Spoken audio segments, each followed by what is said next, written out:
بسم الله الرحمن الرحيم السلام عليكم ورحمة الله تعالى وبركاته وعنا وناسين صاحبي دمانتي ميل walba dunida ka joogta war degdeg ah ciidankii ilaalada kacaanka jamhuuriyadda islaamiga ah ee Iran ayaa hadda weerar culus ku hayo xogaga maamulka burcada ah ee markaas dhulka muslimiinta xoog ku haysta waxaana magaalooyinka laga soo bilaabo Xayfa ilaa iyo magaalada Akka ilaa iyo magaalada Qudus hadda waxa uu weerinaya wariye telefishinka Al Jazeera halkaas u jooga musiibo inay qarxayso waxaana la weerinaya in dhowr dufaacadood isdaba joog ah ay soo tureen weerarka dawladda wadanka Iran ayaana ka duwan weeraradii hore ee muddooyinka la soo dhaafay ay qaada jireen ciidanka ilaalada kacaanka wadanka Iran waxa durbaba la guda galay hanjabaad culus oo dawladda wadanka Iran iyo ciidanka ilaalada kacaanka ay jeedinayaan ka gadal markii galabta ay weerareen xogaga burcada ah magaalada Beirut gaar ahaan caasimada koonfurta wadanka ee markaasi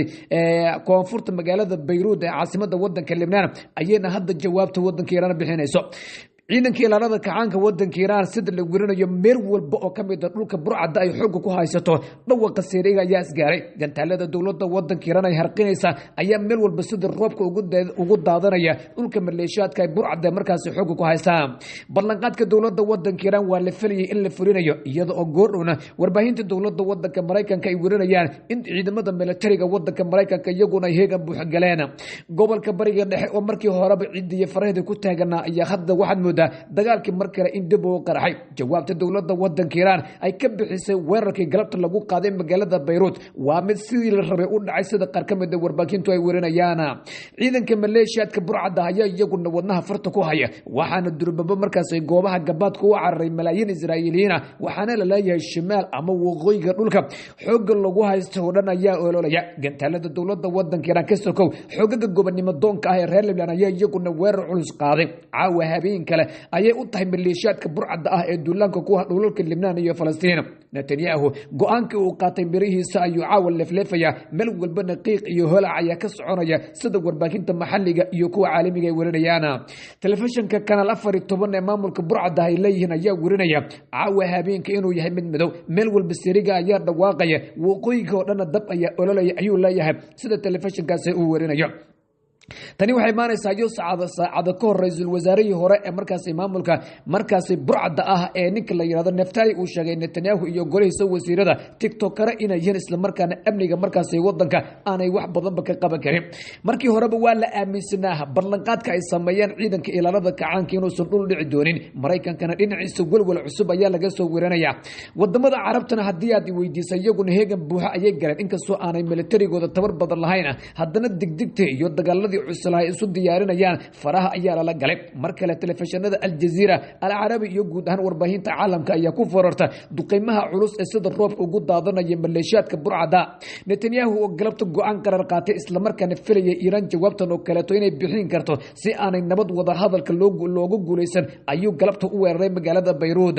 duqeymaha la yaabka leh ee ay qaadeen ciidanka ilaalada kacaanka ayaa ka dhigay kuwa aan laga fiirsan marka laga hadlayo duqeymihii galabta la qaaday ciidanka ilaalada kacaanka wadanka Iran iyo xogaga gobonimo doonka ay reer Lebanon ayaa iyaguna weerar culus wada meel walba sariiga dhawaaqaya meelaha qaarna sidii la yaqiinay dhulka xoog lagu haysta ayaa dharaar cad isku bedelay korontooyinka ayaa dansan meelaha qaar meelaha sida baan loo duqeeyay waxa kamid ah magaalada Xayfa suxufiga telefishinka Al Jazeera u jooga dhulka xoog lagu haysto ayaa wirinaya habeenkii inuu yahay mid aan la qiyaas karin shacabka halkaas ku dhaqana walwal iyo walaaho badan ayaa jira dhulka hoostiis ayaa dadka inta badan ku jiraan halkaas ayayna ka daawanayaan halaaga dhulka dushiisa ka dhacaya dawladda wadanka Iran ballanqaadkeedii oo furay ka gadal waxa la filayaa in dagaalkii mar kale uu gobolka dib ugu qarxo si kastoo ay ahaataba dawladda wadanka Iran ballanqaadkeedii dib uma dhicin tanina waxay maanaysaa iyadoo goordhow wasiirka madaxweynaha wadanka Iran Mas'ud Pezeshkian uu sheegay jawaab adag oo qaraar in laga bixiyo duulaanka galabta lagu qaaday magaalada Beirut ee caasimada wadanka Lebanon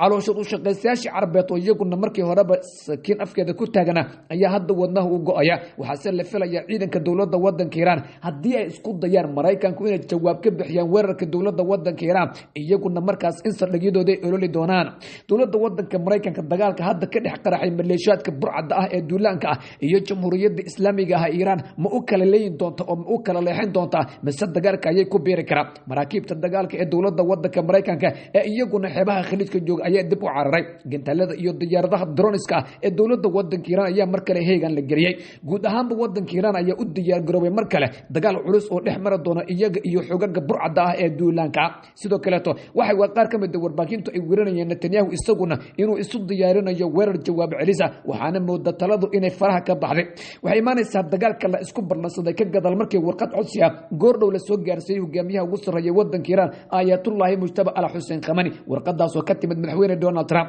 wax walba waxay isku foogsadeen markii Donald Trump uu sheegay Israa'iil inay xaq u leedahay inay duqeyso wadanka Lebanon gaar ahaan koonfurta si la mid ah magaalada Gaza weerar lagu qaaday 10 qof oo Falastiiniyiin ayaa ku dhimatay waxaana uu ballan qaaday Netanyahu inay dib u weerari doonaan magaalada Gaza hase ahaatee halka dib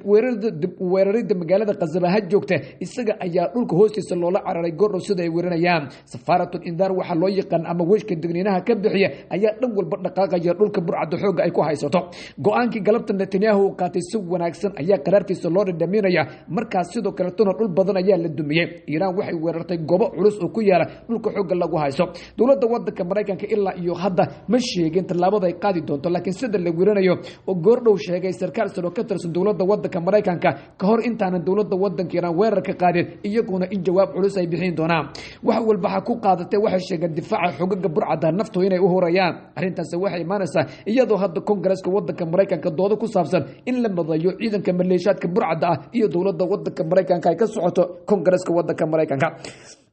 si kastoo ay ahaato duqeymihii ugu dambeeyay ee dhacay waxaa la welinaya inay ayeen kuwa argagax badan ka muuqda dawladda wadanka Iran ayaana qaaday mid kamid ah weeraradeedii ugu cuslaa inkastoo dhinaca kalena koonfurta wadanka Lebanon iyagu laftirkooda dagaalo ba'an ay ka soconayaan oo ciidanka xogaga burcada ah iyo sidoo kale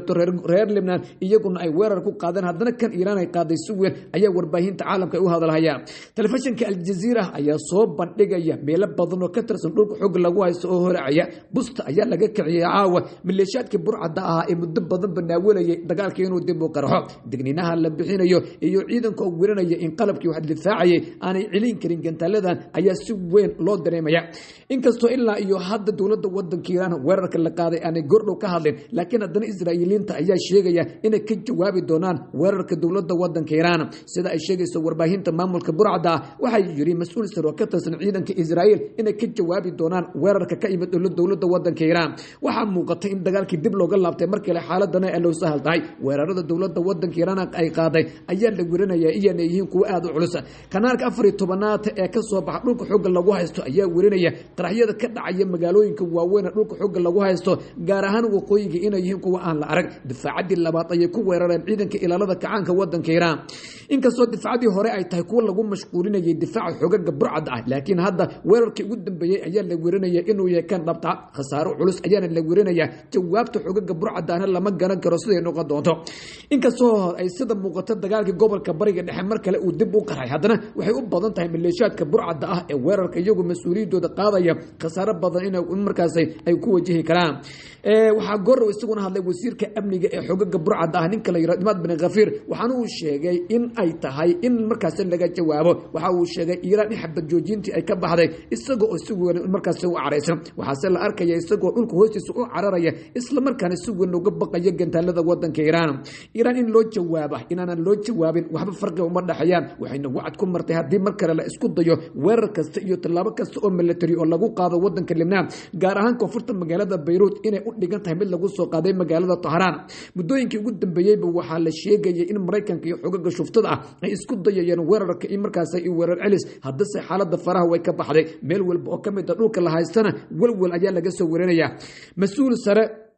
oo ka tirsan maleeshiyaadka burcada ah ayaa waxa uu sheegay in gantaalada goor lagu soo qaaday dhulka xog lagu haysto in ay markaas yihiin kuwa aad u culus habeen kale oo culus weeye ayaa laga soo xigtay wasiirka xajirka ah ee maleeshiyaadka burcada amniga u qaabilsan ee la yiraahdo bin Ghafiir yaa ka keenay habeen adag weeye kulaha habeen adag in noqonayso miyaadan ogeyn markii aad weerarayseen magaalada Beirut ee caasimada wadanka Lebanon gaar ahaan koonfurta magaaladaasi ballanqaadku inta badan ay qaadaan ciidanka ilaalada kacaanka wadanka Iran si wanaagsan ayay u fuliyaan afayeenka arrimaha dibadda ee dawladda wadanka Iran oo isaguna hadda hadlaya ayaa sheegay inay diyaar u yihiin dhammaan go'aan kasta oo ka yimaado dhinaca Mareykanka iyo xogaga burcada ma kaftamayno ciidanka iyaguna waa diyaar jawaab culus ayaanu ka bixin doonaa ayuu yiri afayeenka wasaaradda arrimaha dibadda jamhuuriyadda islaamiga ah ee Iran oo isaguna hadda hadlaya waxaad moodaa in xaaladda meel qaraar ay marayso isla markaana markan wax walba la iskala soo gudbay heshiis xabad joojin meel isaga tuur Pakistan oo iyagana dhabarka laga toogtay meel iska dhig dawladaha Shiinaha iyo ruushka ayaa iyaguna sheekada dusha ka daawanaya inkastoo isku dayayaan maleeshiyaadka burcadda inay ka hortagaan weerarka dowladda wadanka Iran haddana arrintaasi itaal looma hayo ra-iisul wasaare Benjamin Netanyahu isaguna goordhow hadlay isla markaana la hadlaya wafudi dowladda wadanka Mareykanka ayaa sheegay in ciidankiisu ay guul ka gaari doonaan dagaalada hadda la isu abaabulayo kanaalka 13 ay leeyihiin markaas ay leeyihiin kooxda burcadda ah ee dhulka muslimiintu xoog ku haysta ayaa sheegaya in xaalad culus la galay jawaab ayaana laga filayaa sida la leeyahay dhinaca iyo maamulka shuftada ah sidoo kale xogaga gobonimo doonka reer Limaan ayaa iyaguna ballan qaaday jawaab qaraar goorow inay bixin doonaan isku soo wada duub gobolka bariga dhexe nabadii markii horeba ashuunka looga aadamayay hadda ay saaxadda ayaa laga qaaday ama albaabka ayaa laga furay wasiirada xaq jirka ah ee maamulka shuftada ah lagu daray Netanyahu dhulka hoostiisa ayay u carareen iyaga oo geeri ka baqaya si kastoo ay ahaataba waxa muuqato guud ahaan xabad joojintii in meel la iska dhigay dagaalkiina mar kale dib looga laabtay khubarada ayaa odorosaya dagaalkan dib looga laabtay musiibo inay u tahay dowladda wadanka Mareykanka iyo xogaga burcadda caloosha u shaqeystayaasha Carabeed ee Khaliijka ay uga horreeyaan isu tagga Imaaraadka Carabta Bahrain iyo Kuwait ayaa iyaguna wadnaha farta ku haya haddii Mareykanka weerarka uu ku biiro waa sidii la rabay iyo meel aan rabay roob ma igu daay oo ilaalada kacaanka caana kama daadanayaan waxay ku soo kordhaa dib intaan idinka sheegi doono waxaad inta ka horeysa isha ku haysaan Magol Media iyo Qudus News dib intaan u kulmay